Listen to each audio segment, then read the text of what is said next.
Sahabat Excellent, marilah kita lanjutkan kembali pembicaraan kita dengan Pak Yudi Kuku sehubungan dengan bahasan kita kali ini, yaitu mengenai IT security.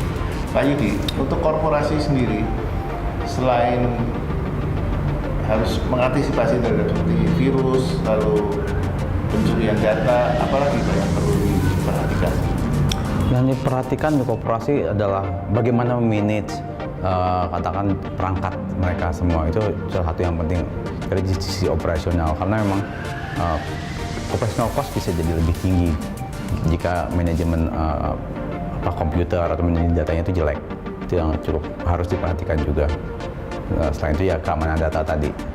Ya, karena selama ini kalau dilihat kan suatu perusahaan pada umumnya orang-orang di IT-nya itu kecil sekali ya. Katakanlah ada 100 komputer, mungkin IT-nya hanya satu orang. Ya, benar. Nah, mungkin Bapak bisa memberikan gambaran supaya sahabat Excellent yang mempunyai perusahaan misalkan bisa mengerti apa pentingnya IT security. Ya, IT security itu menjadi tren ketika banyak hal-hal yang negatif yang mulai beredar di internet ataupun di jaringan kita. Nah, hal-hal negatif ini impact-nya memang bisa merusak atau merugikan. Ya pasti semua merugikan intinya. Hanya bentuk cara merugikannya memang berbeda-beda. Dan kita concern terhadap IT security sejak kita sudah concern terhadap penggunaan teknologi. Karena itu menyangkut data-data kita, data perusahaan yang harus kita lindungi. Sedini itu kita harus mulai concern. Seperti itu, Pak. Tapi ada kalanya beberapa perusahaan kan masih banyak menggunakan hard disk pribadi ya. Jadi mereka simpan data hanya di hard disk masing-masing. Dan kalau itu biasanya kan penyerangan hanya lebih banyak lewat virus ya. Jadi kalau untuk pencurian data secara corporate sebenarnya semua sama. Menyimpan data pribadi ataupun terpusat itu prinsip dari kejahatan keamanan data itu sama.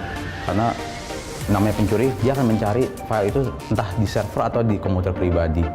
Hanya seperti tadi, kalau kita menyimpan data di komputer pribadi berarti manajemen komputer dan data yang harus dibenahi.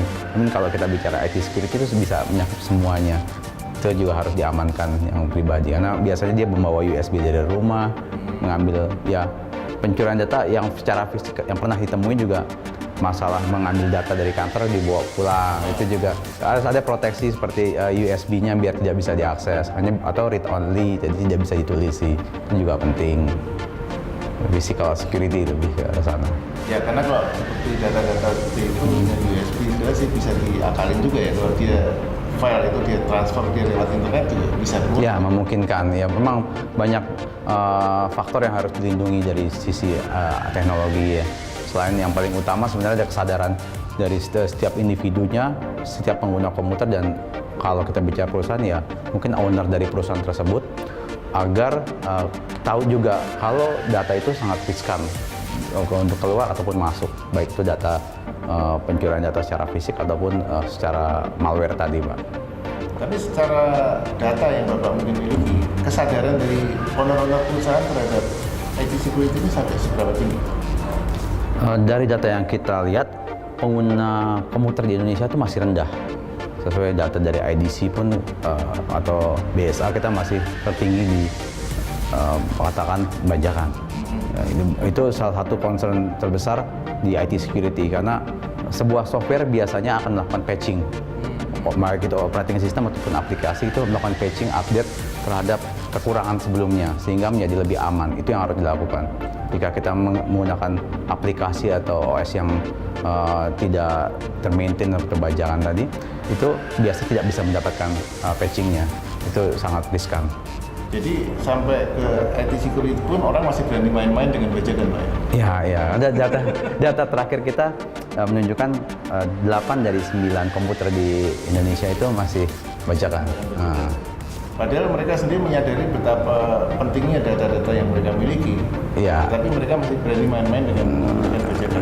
Ya, karena itu memang kenyataan di Indonesia seperti itu, karena kesadaran akan menggunakan data dan kesadaran keamanan itu masih sangat rendah.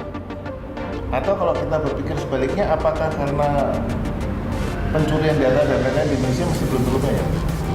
Pencurian data cukup tinggi, hanya orang tidak menganggap itu jadi sesuatu yang besar. Kadang dianggap lalu. Karena kita sendiri melihat pencurian seperti file DWG itu cukup katakan banyak. Karena salah satu customer kita juga perusahaan arsitektur, juga kita bisa lihat ada banyak malware yang sifatnya mencuri DWG tadi. Itu banyak dan nggak bisa dipungkiri. Dan Indonesia itu di data kita bulan September di Asia Tenggara itu terbesar. Ya, dan di data terakhir di Akamai minggu lalu yang sempat jadi booming itu adalah nomor 1 di dunia, mengalahkan Cina yang pada bulan sebelumnya mereka nomor 1. Berarti karena IT security-nya masih lemah, maka Indonesia menjadi sasaran empuk bagi orang-orang yang ingin melakukan kejahatan di... Ya, bisa dibilang seperti itu, Pak. Ya, karena kalau bicara IT security, nggak harus kita yang melakukan. Mungkin ada orang dari luar menanamkan sesuatu di komputer kita dan memanfaatkan kelemahan ini. Nah, kira-kira ada pesan apa yang Bapak Yudi bisa berikan kepada sahabat Excellent supaya mereka mulai sadar bahwa mereka perlu melakukan perlindungan terhadap sistem IT? Iya, semenjak kita memutuskan untuk menggunakan teknologi, kita harus sadar kalau teknologi itu bisa kemanapun, bisa dimanfaatkan untuk baik dan buruk. Dan tentunya kita akan mengambil sesuatu yang manfaat yang baiknya. Nah, keamanan data itu mulai kita sadari saat kita mulai menaruh data, mulai dari kita menerima email.